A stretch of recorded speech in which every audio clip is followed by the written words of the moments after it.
राहुल गांधी ने अपनी भारत जोड़ो यात्रा के तहत हमारे देश के महान क्रांतिकारी वीर सावरकर जी का अपमान किया था। और जब इनकी ये यात्रा महाराष्ट्र में पहुंची थी, अकोला में 17 नवंबर को, उन्होंने वहां बाकायदा भाषण में ये कहा था कि जो वीर सावरकर थे वो कोई महान नहीं थे और वो तो अंग्रेजों से मिल गए थे।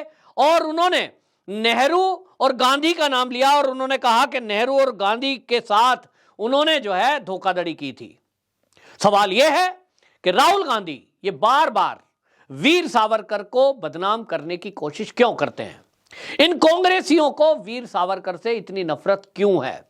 तो आपको पता चलेगा, यदि आप वीर सावरकर जी की जीवनी पढ़ेंगे तो आपको जानकारी आएगी कि वो ऐसे व्यक्ति थे जिनको अंग्रेजों ने 2 आजीवन कारावास दिए थे और 2 आजीवन कारावास में उनको कठोरतम जो उस समय का कारावास था उसको बोलते थे अंडमान निकोबार की जेल, सेलुलर जेल जिसको कहा जाता था। उस समय उसको कहा जाता था काला पानी, क्योंकि समुद्र के बीच में ये अंडमान निकोबार में नाव के जरिए वहां पहुंचा दिया जाता था लोगों को और वहां डेली तेल निकलवाने का काम कोयले की जगह उन यातना दी जाती थी उनको और कैदियों को उसमें जोड़ा जाता था। पतला दुबला शरीर और पढ़े लिखे होने के बावजूद जिस तरह से उनको एक बंद काल कोठरी में रखा गया, वहां उन यातनाओं के कारण बहुत सारे क्रांतिकारियों ने तो आत्महत्या कर ली थी। और उस समय सवाल उठा था कि क्या यहीं इसी तरह अपने जीवन लीला को समाप्त कर दें?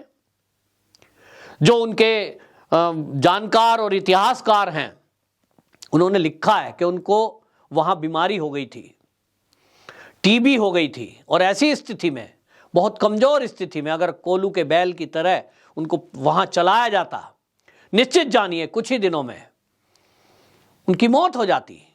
तब वहां जो और जेल में कैदी थे वो ये जान रहे थे कि ये हमारे बीच में एक महान क्रांतिकारी है जिन्होंने एक पुस्तक लिखी थी।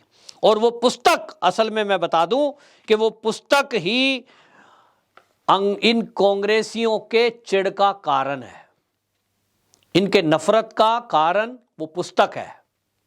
और वो पुस्तक जो पुस्तक थी जिसके बारे में कहा जाता है कि उस समय के क्रांतिकारी उसको अपनी गीता के समान मानते थे, क्योंकि उसमें जो चीजें लिखी गई थी वो ऐसी थी कि क्रांतिकारियों को भी वो ज्ञान दे रही थी कि हमको आखिरकार ये भारत को आजाद कराना है, लेकिन उस आजादी का स्वरूप क्या होगा।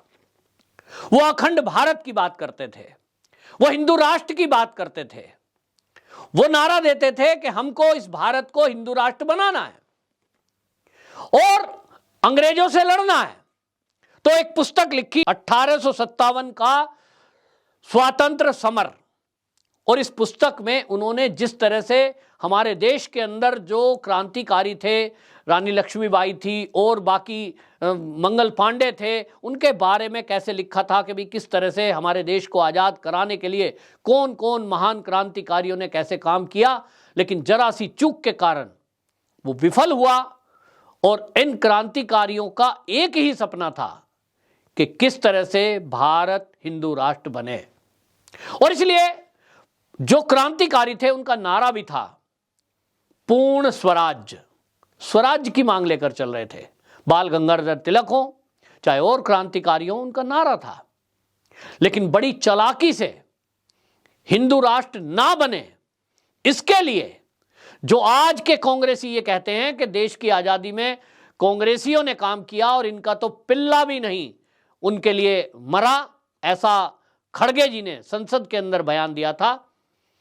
इनको यह समझना होगा कि इस देश की आजादी में लाखों लोग ऐसे भी थे जिनका नाम कहीं पन्ने में दर्ज नहीं है।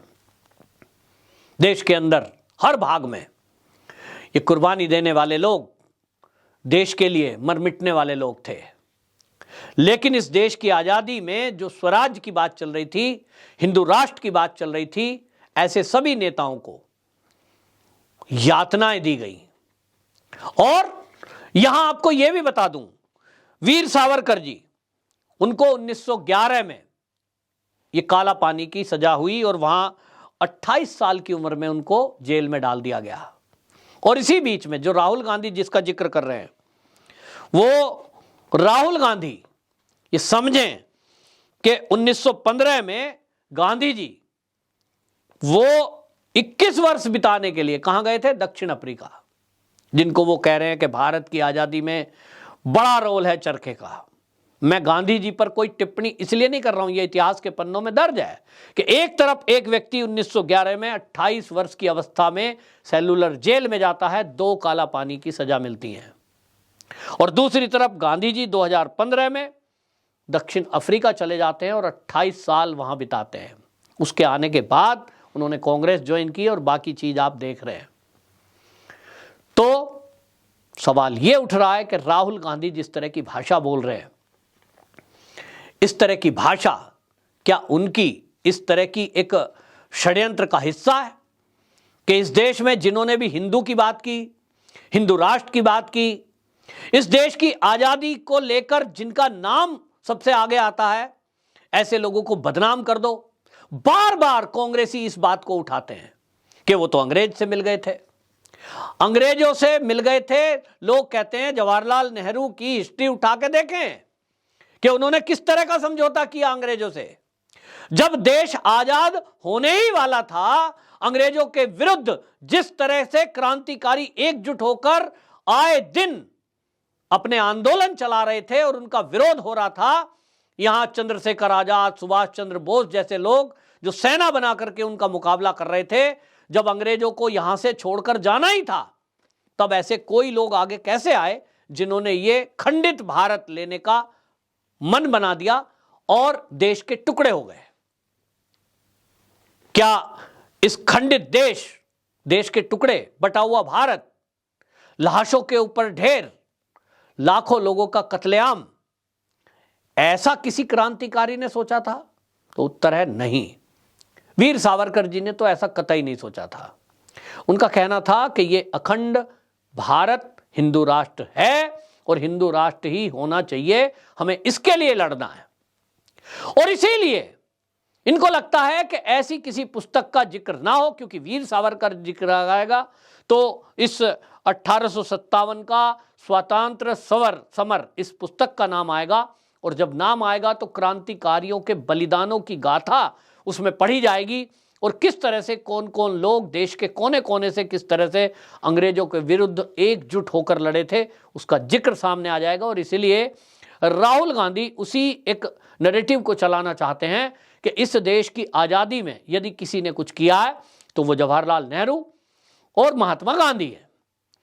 तो कांग्रेसी अपनी पीठ थपथपाते हैं, लेकिन वो ये भूल जाते हैं कि यहाँ राष्ट्रीय स्वयंसेवक संघ के संस्थापक जो आरएसएस को भी लेकर ये सवाल उठाते हैं, वो केशवराव बलिराम हेडगेवार जी, वो भी पहले कांग्रेस में ही थे, लेकिन उन्होंने बाकायदा इसको इसलिए छोड़ दिया क्योंकि यहां वो स्वराज्य की बात ही नहीं हो रही है और इस भारत को एक रखने की बात नहीं हो रही है। देश की आजादी में आरएसएस का भी बहुत बड़ा योगदान रहा है। नमक सत्याग्रह जो हुआ है उसमें बहुत सारे संघ के स्वयंसेवक जेल गए, लेकिन जिन लोगों ने भी इस देश की आजादी में अपना योगदान दिया, यह षड्यंत्र हुआ कि देश की आजादी के बाद उनके नाम मिटा दिए गए ताकि आने वाली पीढ़ियों में केवल एक परिवार, एक खानदान और कुछ ही लोगों के नाम आगे आए और लोग ये सोचें कि बस देश की आजादी, वो गाना बनाया ना, दे दी हमें आजादी बिना खड़क बिना ताल, बस केवल एक याद रखें और ये रटवाया गया हमको। और वो जो क्रांतिकारी थे, सेलुलर जेल में कौन कौन बंद थे, आप जाइए कभी अंडमान निकोबार में, आपको उनकी पूरी गाथा मिलेगी। वो किताब पढ़िए, जानिए, ये देश की हकीकत है। लेकिन राहुल गांधी जिस तरह की बयानबाजी कर रहे हैं, अब इसको लेकर के इनके ऊपर एफआईआर दर्ज हुई है और ये एफआईआर यूपी में हुई है, तो जानिए कि अब निश्चित जानिए कि इनको जेल जाना ही पड़ेगा। इन्होंने कोर्ट से सबूत मांगे हैं और सबूत के बाद इनको सम्मन जारी होगा राहुल गांधी को और इनको लखनऊ की कोर्ट में प्रस्तुत होना पड़ेगा। और जो कानून के जानकार हैं वो ये कह रहे हैं, इसमें एक ही ऑप्शन है कि या तो राहुल गांधी पूरे देश से माफी मांगेंगे, अन्यथा निश्चित जानिए कि वो जेल जाएंगे। देखना होगा अब अगली कार्रवाई क्या होती है कोर्ट की, हालांकि जैसे मैं बताऊं 9 जनवरी अगली तारीख लगी है और याचिकाकर्ताओं ने इसमें यह कहा है कि जिस तरह से ये वीर सावरकर जी के बारे में टिप्पणी की गई है, इससे समस्त देश के हिंदुओं का और क्रांतिकारियों का अपमान हुआ है। किसी को भी यह अधिकार नहीं है कि वो देश के क्रांतिकारियों का और महान व्यक्तियों का अपमान करे। संघ पर पहले ही राहुल गांधी माफी मांग चुके हैं, कई बार मांग चुके हैं, और इसलिए राहुल गांधी अब शायद कांग्रेस के किए हुए इन कृत्यों की खुद ही पोल खोलने के लिए इस तरह का वक्तव्य दे रहे हैं। चर्चा होंगी, चीजें सामने आएंगी, देश जानेगा। वंदे मातरम।